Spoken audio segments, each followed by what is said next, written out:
Welcome to White Coat Black Sheep, where science gets curious and dogma gets uncomfortable. I'm Dr. Civelli. We talk physiology, evidence, and real-world medicine. Plus the questions you're not supposed to ask, but probably should. If you care about health and think there's a better way, welcome to our show.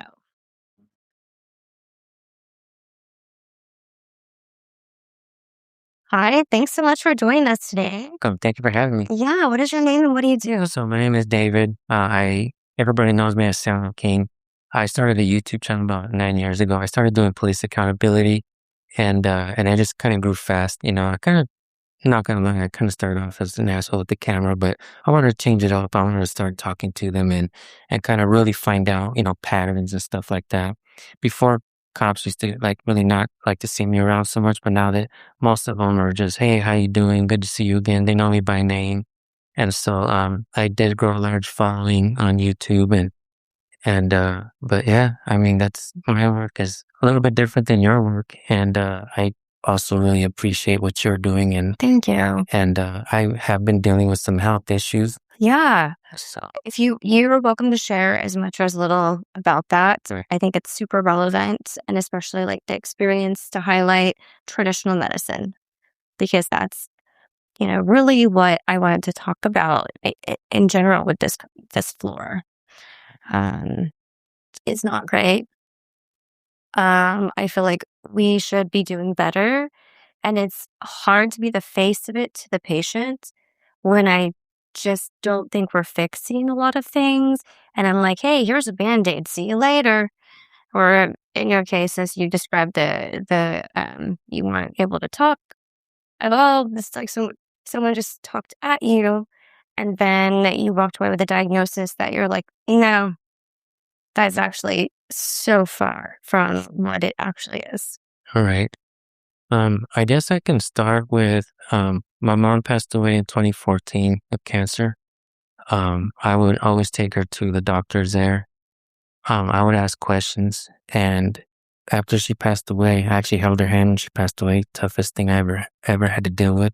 But the question I've always wondered is, why is there not a nutritionist in every single doctor's office asking you what you eat, what's your favorite foods, what are your future meal plans?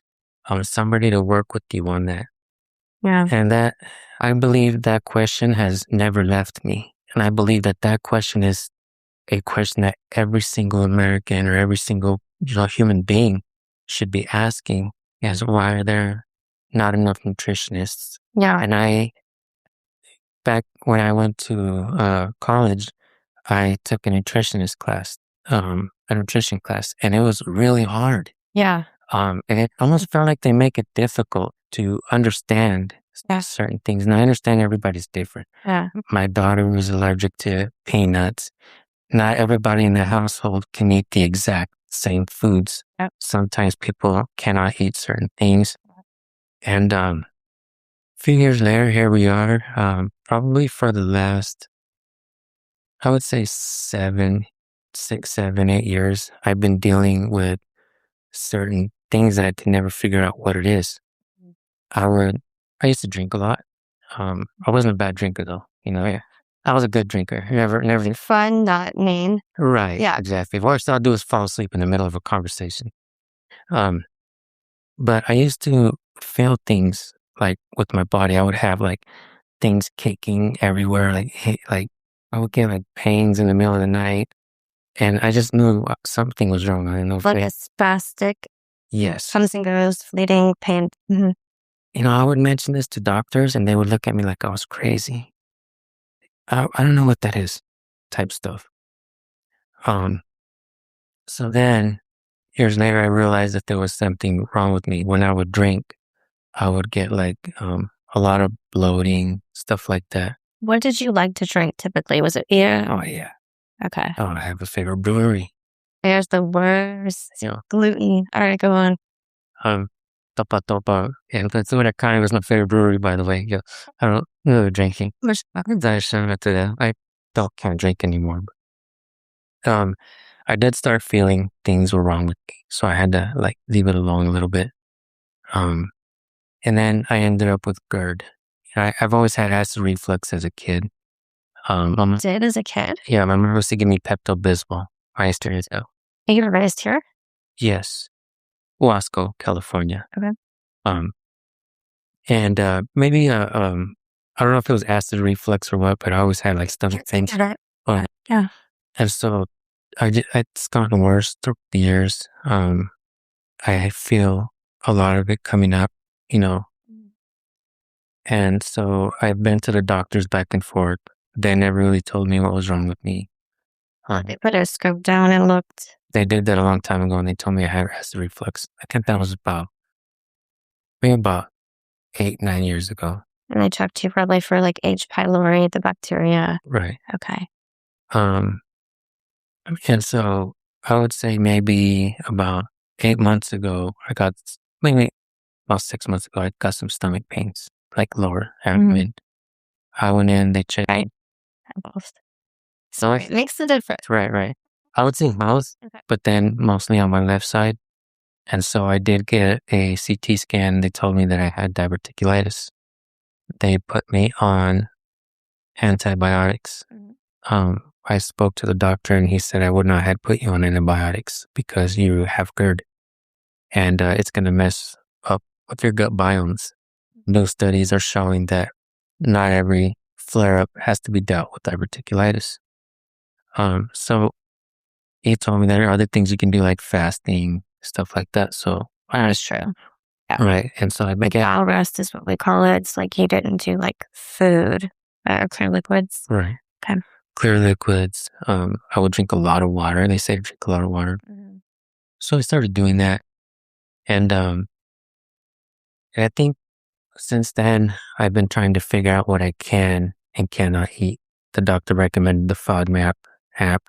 I did look at that. There's some things to say that I can eat, but it doesn't sit well with me. I get bloating and it just feels really weird. I'm feeling things, Yeah. And so I try to eliminate things that I can and cannot eat. Yeah. Which is brutal. Right. And not scientific. Frustrating. Yes. And so I do my best to listen to the doctor, but then he prescribed me proton pump inhibitors and pantoprazole and that's on. I took it one time and I woke up in the middle of the night. I felt like I was dying. The pain was a lot. After taking it. Okay. I stopped. I tried again maybe like a week later because I was dealing with like a lot of GERD. And so again, middle of the night I woke up. So the doctor wrote it down that I may be allergic to it. So they prescribed me Pepsid. He keeps swearing up and down, recommending that I should take it twice a day. But I do a lot of research online. I watch a lot of doctors online. And I watched Dr. Berg. He recommended some things that actually I felt like did help me. Is he local? No. He's actually like one of the most viral doctors on YouTube. And I watch a lot of his stuff and I recommend a lot of his videos because like I said, I believe he helped me. I felt like I was dying.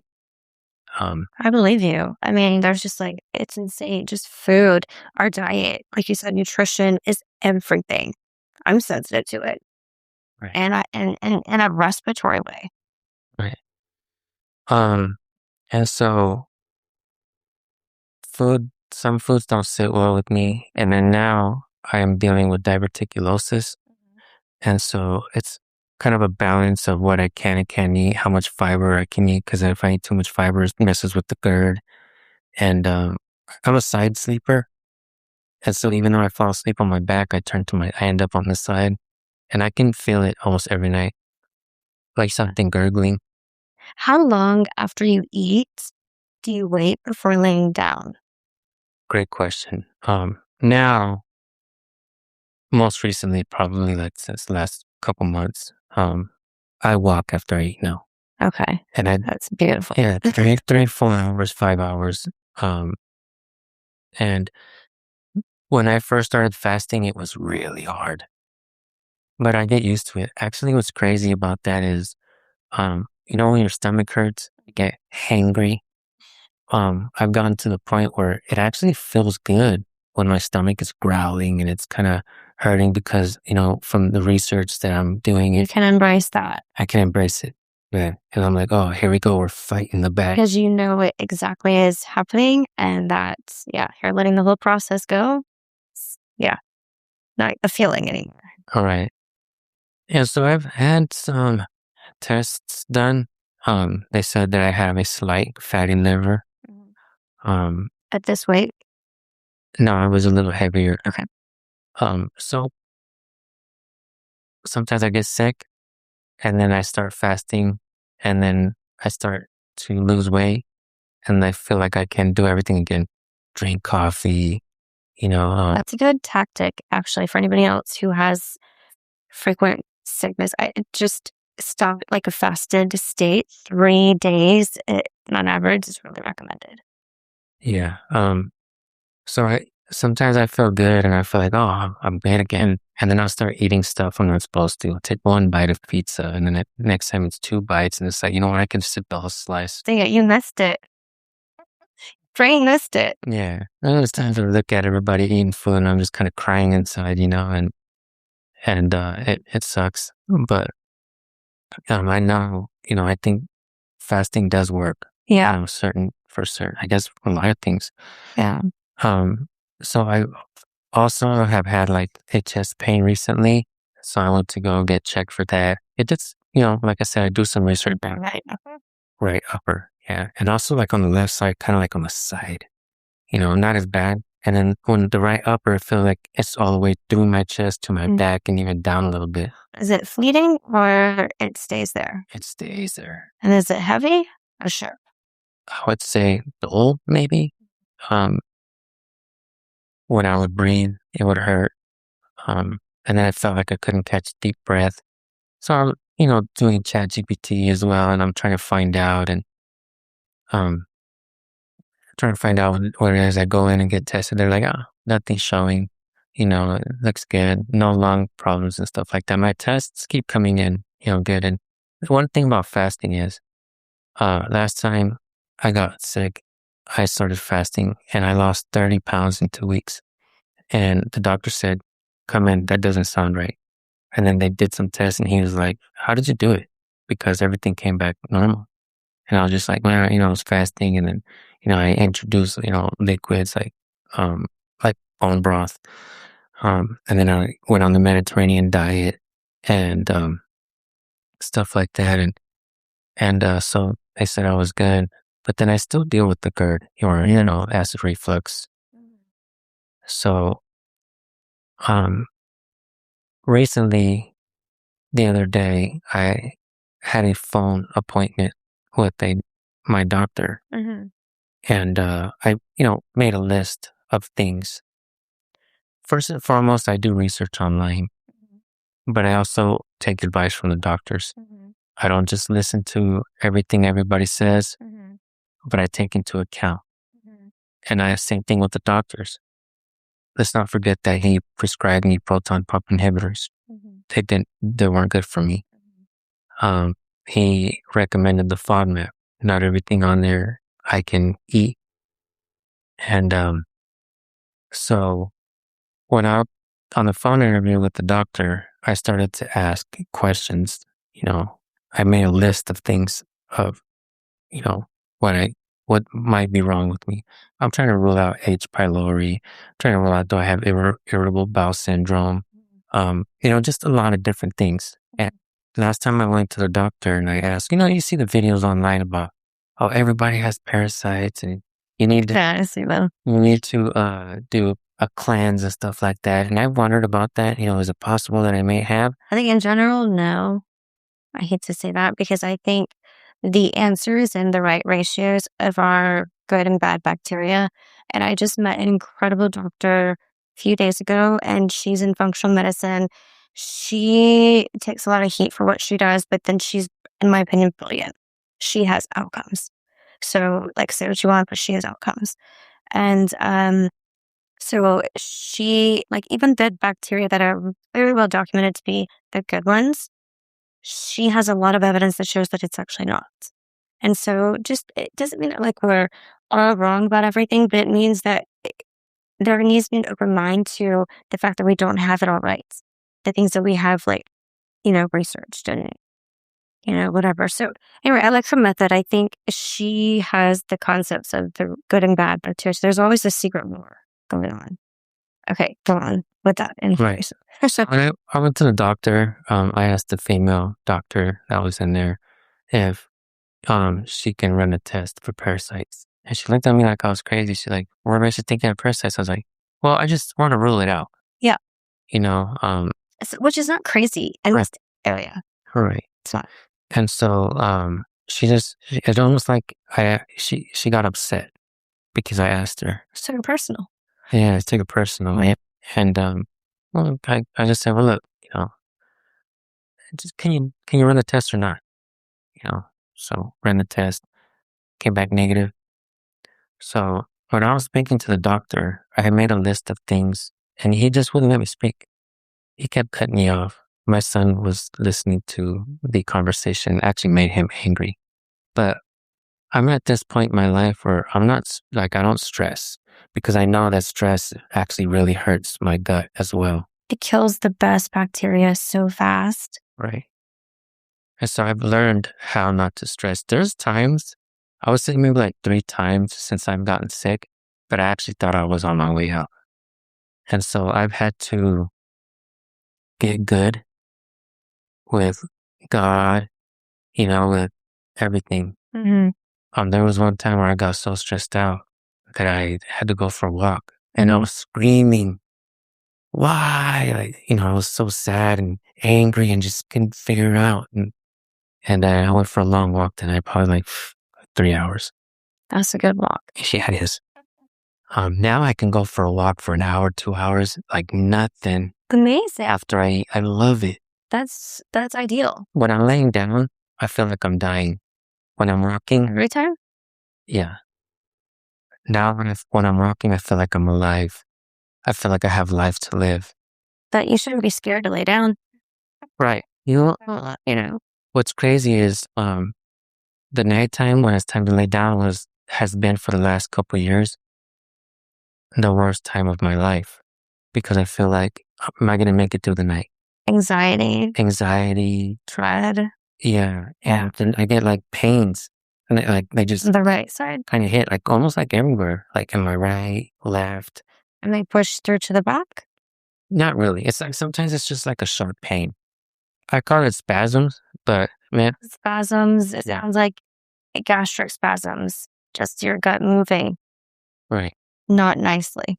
Not, yeah, exactly. Slightly aggressively. Yeah, exactly. Yeah, really, yeah, you're right. And what's crazy is you know what I'm talking about, and I've spoken to a doctor before, and she thought I was crazy. She'd like, I've never heard of that. I'm just like, am I like the only person? No, you're not. I can tell you're not. And I really enjoyed our conversations back and forth, the text. And I really did. So when I said LOL, I mean, I don't use that. I really did laugh out loud. I was like, this is so classic. This is such a problem. And it's horrible. And it's over and over. And it doesn't mean that there's not the intention of medicine to do better, but it's just, this is what it is.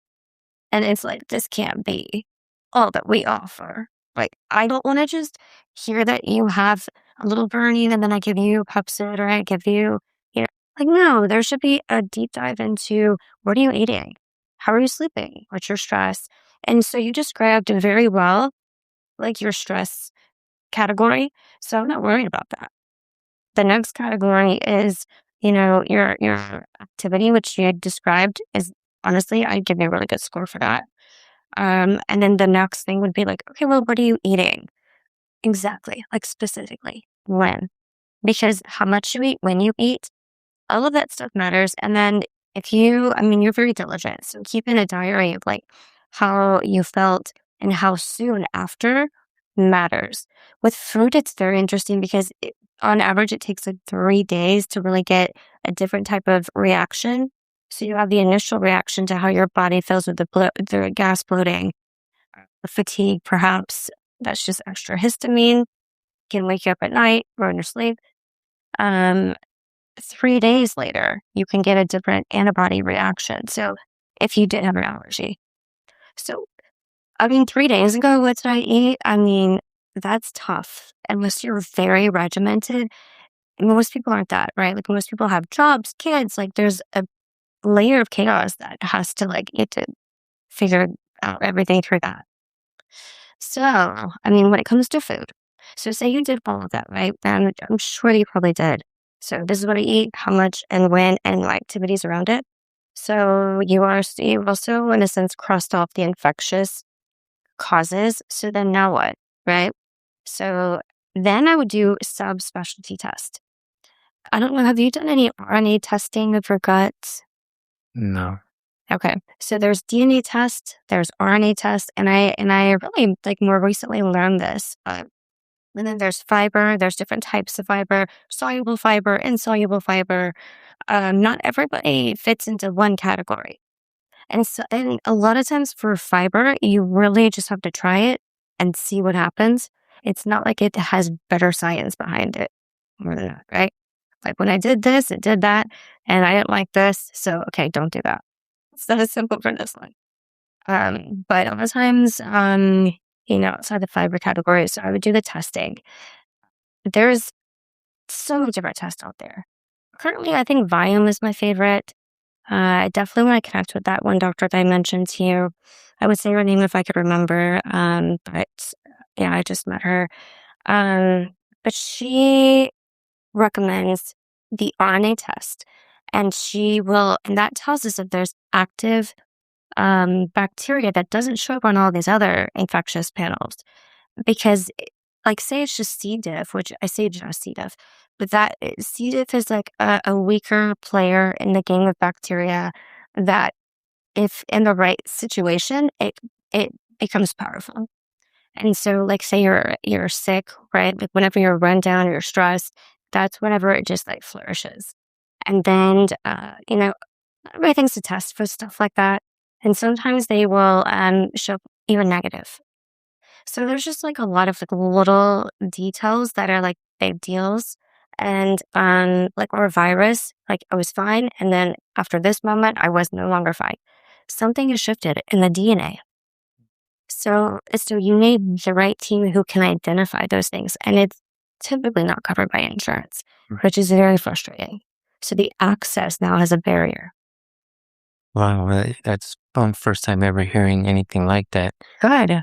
And it's actually Well, sounds promising because, please, no, feel encouraged. right, because I feel like I've gotten no answers. This person's here too. Really. Yep. You don't have to plug me in. Yeah, I am excited too. Because I feel hopeful, right? Like even if you have like a skin issue or like, I mean, the gut is connected to everything. But number one, your brain. And so I think it needs a lot more attention.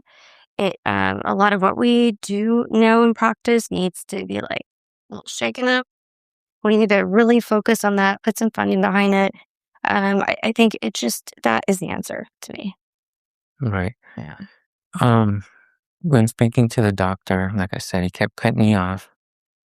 And he basically says, it looks like you're looking for things that are wrong with you.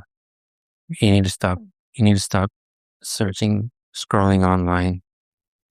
And I felt like and you're not going to believe what he said. He said that he needs to hurry because he's hungry and that I should have set up my appointment.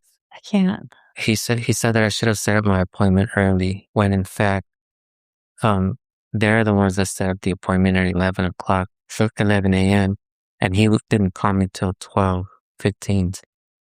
And yeah, that was enough for me to be like, It's really insensitive. yeah, And really, it's not professional. I think when it comes to like the professional category, that's terrible. right. And when I like to call your name out, right? I don't know if I should. So. Yeah, human. He's being a human. That's for sure. Yeah, and I think it was it's pretty sad actually. And I left that phone call thinking to myself, no wonder so many people die. No wonder nobody's getting any answers. This is what we have. This is who's supposed to heal me. He cares more about his lunch Yeah. than helping me. how with my concerns. And before he hung up, he told me that he wanted to put me on antidepressants. But here's the thing about that. I'm not depressed. Mhm. Like I've learned to be okay with whatever happens. If I leave here early, it is what it is. I have a wife for 23 years who has loved me and liked me, Which was so cute. right? They said that. We don't argue, we don't fight, we don't go to bed, Yeah. upset. And I've had my other boys say, "Hey, Pop, um, I've learned how to be in a relationship because of you. Thank you for everything," things like that. Um, so I have two of my daughters who graduated high school early. They both work. Like, I don't have any reason to be depressed at all. I got 5 dogs that I love to pet, Yeah, that was really cute. right? And so, like, when Every day. every day. And so, when he was telling me that he wanted to put me on antidepressants, and he was telling me that I'm hardwired, and Hardwired. I don't even know what that means, That's anyways. what that means. They look it up. Maybe he's saying like genetically. I don't even know. I have no idea. Yeah, maybe you're hardwired, man.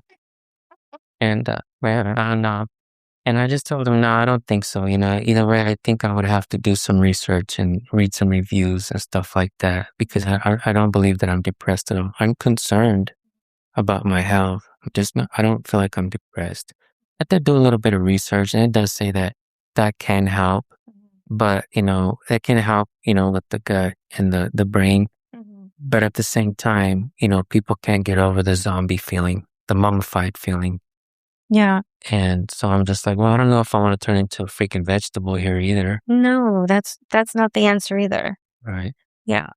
And so there's times where I felt like I was on my way out.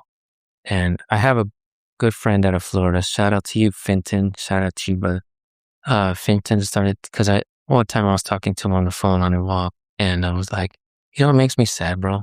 I was like, the fact that I didn't travel. I've always been stuck here in Kern County. Um, I'm not stressed out about my family. I feel like everybody will do okay without me. My wife will, I'm not stressing on my wife and what's going to happen or, nothing bothered me. And almost like that feeling when I stood in front of a waterfall. I think it's the sequoias at the very top. And, there was a rock that you could stand on. And I gave my wife my phone and I stood in front of there. I got soaking wet. I had extra clothes on. But I stood in front of that waterfall and I felt the mist. And when something came over me that day and it was telling me that this waterfall doesn't care about the world's problems. It doesn't care about lost loves. It doesn't care about politics. Well, that waterfall was here before me and it'll be here after me. And, the animals will come and drink from the water. And I became kind of like one with nature. And, oh, that was a wonderful feeling for me. And then, and actually, I took my friend Finn there, but the waterfall wasn't coming down that time. I was a little embarrassed because he came down from Florida to visit me. Well, he invited me to Florida to spend a week with him because I told him that I was sad that I didn't get to travel.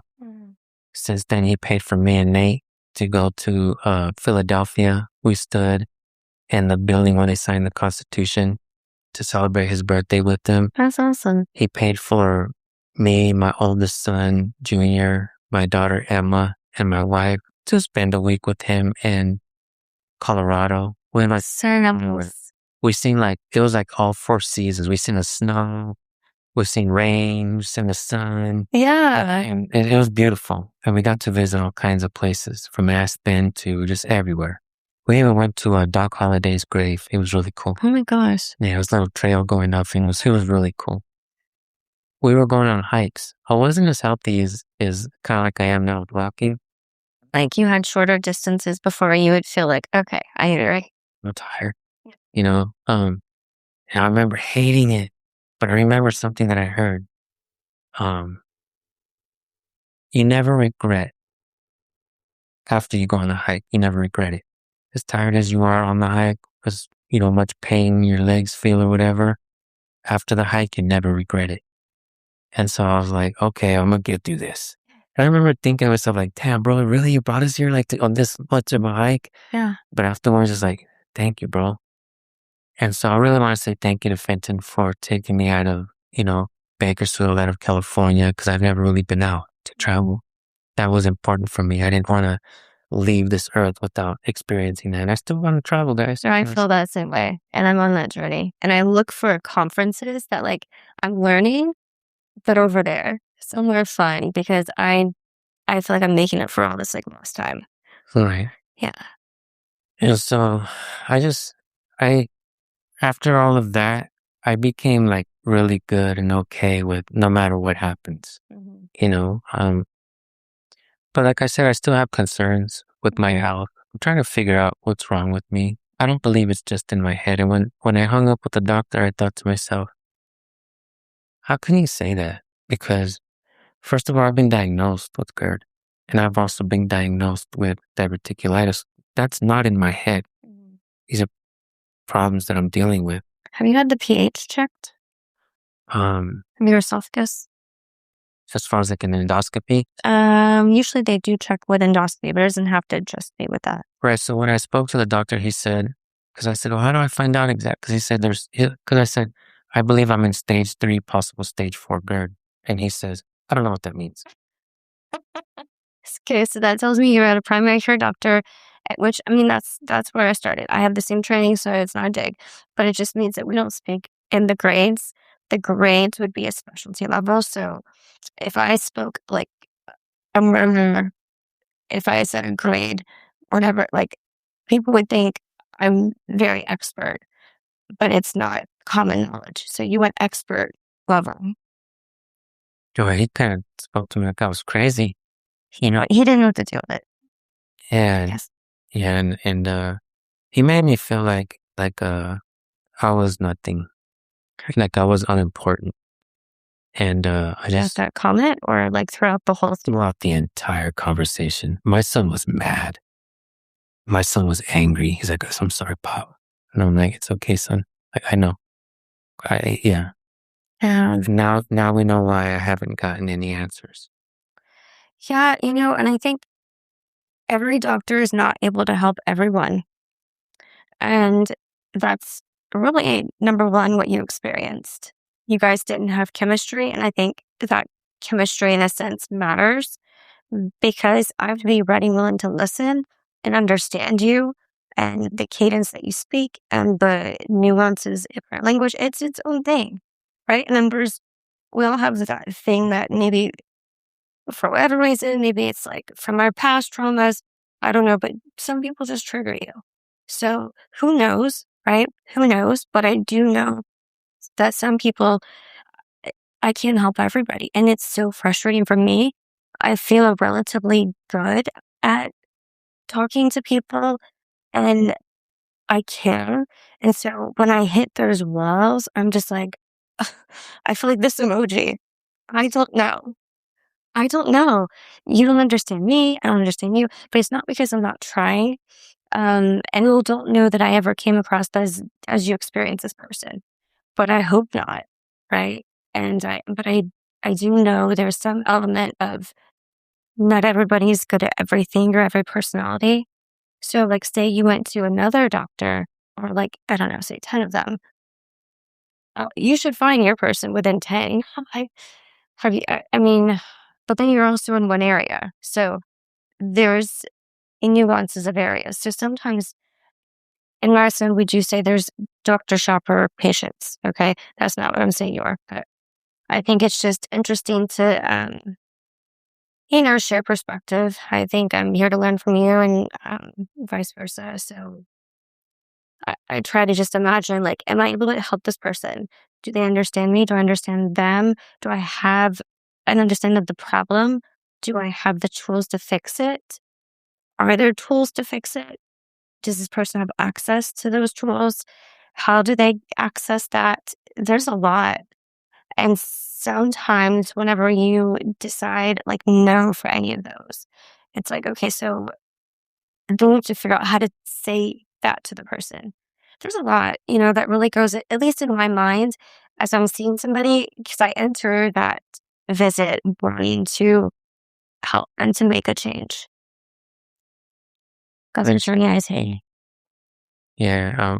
I feel like, well, when I asked him, so how do I find out exactly like what's wrong with me? Like, how do I fix my gut biomes? Like, how do I, work with that so that, I can, not have diverticulitis flare-ups and kind of, heal, my, Yes. my esophagus and stuff like that. And, and I said, so how, how do I find out, how to fix my GERD? He's like, It's acid reflux." And then he says, "There's 3 types of it." And I said, "Well, how do I find out which type I have?" He said, "You don't.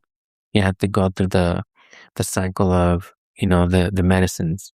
Like you have to go through the cycle of all of that first." And I said, "Well, how do I take a test?" Like he said, "You have to go to West Hollywood for that." And I was, There. I don't know. It's like, and I was just like, West Hollywood has the answer, guys. well, I guess West Hollywood has the answer, guys. Bakersfield, there's no help here in Bakersfield, guys, just so you know, according to this West doctor. Hollywood. Hold on this one, yo. Yeah. I'm not saying that. And so, it's just like really, really odd to, experience that. Sad. But I didn't even get angry because I think I've come to a point in my life now where it's like, I do my best not to stress. Yeah. I didn't get angry. I was disappointed, Yeah. but nothing can make me So, angry these days. I'm also disappointed. And it's like the answer is it in this county? I hope so. I try to be that. Is it in science? Like, are we able to fix it? There was a lot of countries that do a lot of things. And so as I try to look at the microbiome, okay, like in Europe, they're doing these right upper quadrant gut biome implants. So it's somebody else's healthy gut with the things that you're missing that you need, and they put it there.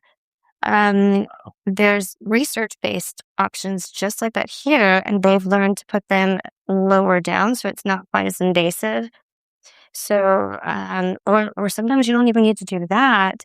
There's just specialty diet tests that show your profile of foods that you reacted to, superfoods that are good for you, some things that you should have just a little bit of. And so that customized diet is the answer. So there's a lot of interesting things that I think you haven't tried. That makes total sense. And I'm glad you mentioned that because just the other day I typed in, how do they deal with GERD in China? How do they deal with GERD in Mexico? How do they deal with GERD in Russia? How do they deal with GERD in India? Those are good questions. Right? Like I was trying to figure out because I'm like trying to get different. So in one of the videos regarding China, this woman was telling me, saying a certain exercise. You kind of put your feet out, you kind of bend your legs a little bit, so, oops, and then you kind of put your hands up like that. And then you're trying to stay there for about 10 minutes or as long as you can. And then you'll get better as you go. With the reflex? Yeah. And she says, Change the position of your diaphragm. I mean, I'm not knocking it right up. and so I did that exercise and I felt some instant relief. Not completely. So interesting. It's like you have like a structural, like a mechanical structural, the way that the pieces are moving when you eat. Right. And but you've been scoped. I guess I wonder what it showed. And then I wonder if it was one of those situations where like, I can't fix this. I don't know how to fix this. But even sometimes I've seen even Botox be used because there's like a spasticity. So there's so many things. I think we just haven't looked hard enough. Right. There was another video that I watched where you kind of just sit and you put your hand on your chest and your stomach and you breathe with your stomach, not your chest. Yeah, that's good. And so Okay, I was doing these breathing techniques and I got almost some instant relief as well. Not like I said, not complete relief, but some type of relief. And I just found out that when I'm eating chicken, it gets stuck. It feels like it's stuck. A lot of people have issues with chicken. So I don't think I can really eat chicken anymore. So now my diet is down to eggs, fish, and avocados. That's been my diet for the last few days. Okay. I ate a handful of blueberries the other day and I felt sick. I want to help you. This is really interesting. You have your gallbladder? Do I have my gallbladder? Yeah, I mean, it's never been removed. So, yeah. I wonder, like, do you have coffee, caffeine? Love coffee. I gotta tell you, okay? Let me be honest here. What's Folks. the dates? I gotta be honest here. I smoked marijuana for many years. Mhm. I gave it up like nothing when I got sick. Alcohol, not a problem. Coffee, the hardest thing I've ever had to give up. Okay, Wait, so you did give it up? I did give it up. I give it up a lot. Today I had a cup. Yesterday I had a cup. I had a cortado yesterday. I don't even know what this is. It sounds amazing. I'll have to try it. Also good. Cortado. It's just like a small cup at you can get it at Starbucks. Okay. Real brown sugar cortado. Is there milk in this? Yeah. Okay. 2 problems identified. All right, go on. Right. I've tried everything. Almond milk, oat milk, regular milk. None of the milks sit well with me. Mhm. I've had to give up coffee a lot. Every once in a while I'll drink a cup here and there. But for the most part, I can't really drink coffee. It's very irritating. There's no sake. It is. And I did have another one today. Okay. Sorry, guys. 3 problems identified. Yeah. That's kinda funny. Yeah. But for the most part, like, I can give it up. Like I can give things up just because I know, like I know I'm sick, and so there's always things I can give them up, because I don't want to worsen my conditions. Not. But yeah, coffee was the hardest thing to give up. I've stopped eating spicy foods. I grew up eating authentic Mexican food. Okay. I love spice. Yeah, so do I. But now I just can't eat nothing spicy. Mm. My wife brings home from her dad's house. She goes every Sunday to visit her pops. Brings home authentic chile rellenos. I'll eat. Not sure why this is either, but I mean, it was It's like a chili with like cheese and it was so good and some sauce. fantastic. I can't eat a lot of these things. Now, every once in a while, I'll take a little spoon. I of the flavor. There's been times where I see the food and I can't eat it. And it was like, oh man, you guys enjoy it. But I'm crying inside. I'm just like, oh man, sucks. This is my diet, my blend. Yeah. Right here. So it's not your forever. I can tell you that. And sometimes, well, okay, I think the right way is really like thinking of a stepwise approach of reintroducing certain things in the right order.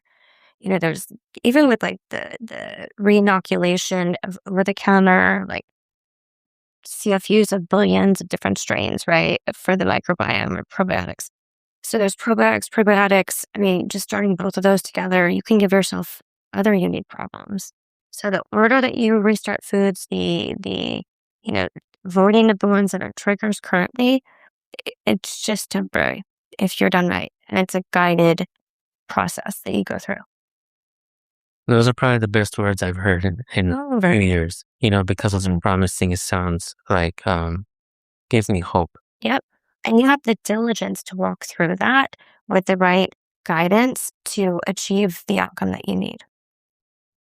Yeah. And I hope I can get there, Hey, you will. You will get there.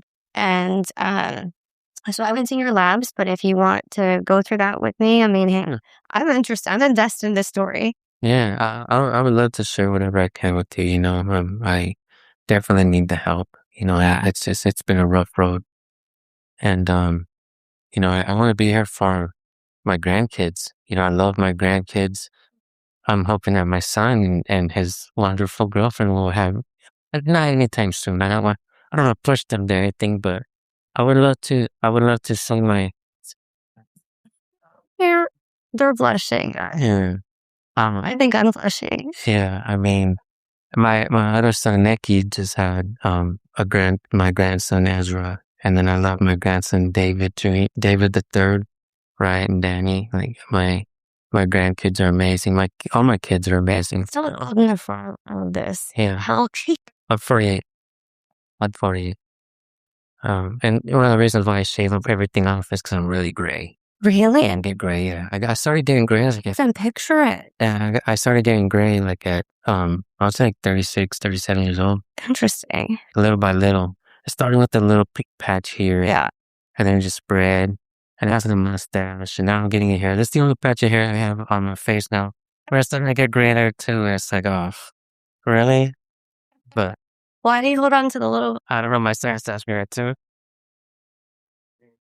On the right, he's like, why do you keep that? I was like, no, it looks cool, man. I don't know why. I like it. Yeah. But, I don't feel old. I still feel young. You look young. Thank I you. can tell you, and your skin looks great. Thank you. And then I didn't identify any gray. You had to just out yourself. Yeah, it is what it is, yeah. We can't stay young forever. Trying. Right? I mean, yeah. Yeah, me too. That too. I am trying as well. I still want to live. I want to live long enough. Yeah. Yeah, so let's do that. We need to get you traveling, but first, like the stepwise approach. So I'm going to send you a QR code that this doctor gave to me that I can pass out to like initiate a visit. I don't know the next steps from there, but you want me to find out. I mean, if you're open to it, I think it's worth a shot. I'm impressed, and like the science checks out. Everything that she's taught me just within like one conversation, I was like, okay, let's do this. And even prior to meeting her, I mean, I've worked with a lot of amazing scientists, and a lot of the treatments are guided by the microbiome testing. So, I mean, even if you just went to like Biome on their or any of these other like, gut tests, I think they're all pretty insightful. Doesn't mean they're 100% always accurate, but for me and for like a lot of the patients I see, it has been accurate, and the guidance and the information you get from it has been very helpful. So there's a lot of great starting points here. And that's like I said, that sounds amazing. That's amazing because I feel like I don't have a direction to go. Like I don't know. It's been hard just to find the right foods and I've done everything the doctors asked me to. So it kind of upsets me that he said that I need to stop doing my own research and stuff like that. Like, Yeah, no, keep doing your own research because I think that just raises the level of our conversations. So right. patients are going to get better at it. You know, it's okay. I've been on the patient side, and I feel like I'm not a good patient in the sense of nailing it with like every single like person that you see medically. Okay, let's see. Do I have an example? Uh, I don't know, like even something as simple as like getting my blood pressure taken. I feel like I'm nervous all of a sudden, and now like I'm hypertensive. I'm like, okay, so but I don't have high blood pressure. Don't write that. You know? So just small things like that. And you just kind of learn about yourself. Yeah.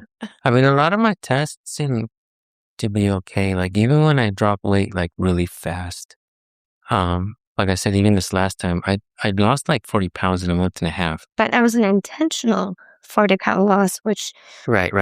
is everything. Right. Because if it were unintentional, that's a flag. Right. So folks, if you're heavy, you can lose that weight, and it takes a little bit of discipline. It takes maybe some fasting, and maybe a couple days of just liquids as well, fluids, bone broth, stuff like that. Maybe stay away from, sweets, snacks, sodas, things like that. A bag. Anything in a bag, right? Um, and walk after you eat. I love that plan. Walk after you eat. I do a lot of that now. And what's crazy is you get used to it. And even if it's just a starting point, walk around the block and walk up and down the street. Go and come back, and I go to the parks. I go to all different kinds of parks. I walk the bluffs. They put a trail close to the So house. pretty. Right, it is. Yeah. Yeah. Last time me and my wife were walking the bluffs, and I was like, they changed this up a lot since I've been here. It's nice. It is. Yeah, a lot of people walking around with their headphones on roller skates and skating and stuff, bikes. I'm like, man, people are just enjoying this. Yeah. And walk after you eat because it helps, and stuff like that. Just like last night, we ate kind of late. right? I shouldn't, I'm not supposed to eat late, but I had a late dinner. But, my son and his girlfriend, wonderful girlfriend, and my other nephew, he's kind of like, he's a little heavy set and stuff like that too, but he's toughing it out. And I'm like, hey, I call him Mijo, right? Like, I say, hey, Mijo, you want to turn around and go back? Or he's like, you know what, Unc? He's like, I know I'm a big dude, but he's like, I'm on my feet all the time. We can keep going. And so we keep walking and stuff like that. And I'm like, man, this is cool. And it helped because after I ate yesterday, I felt like I was getting some bloating. I was feeling some tightness in my lower abdomen. And I didn't know if just like I was beginning to have another flare up. So I drank a lot of water and for the walk, and then I felt pretty good. I did sleep through the night. That's great.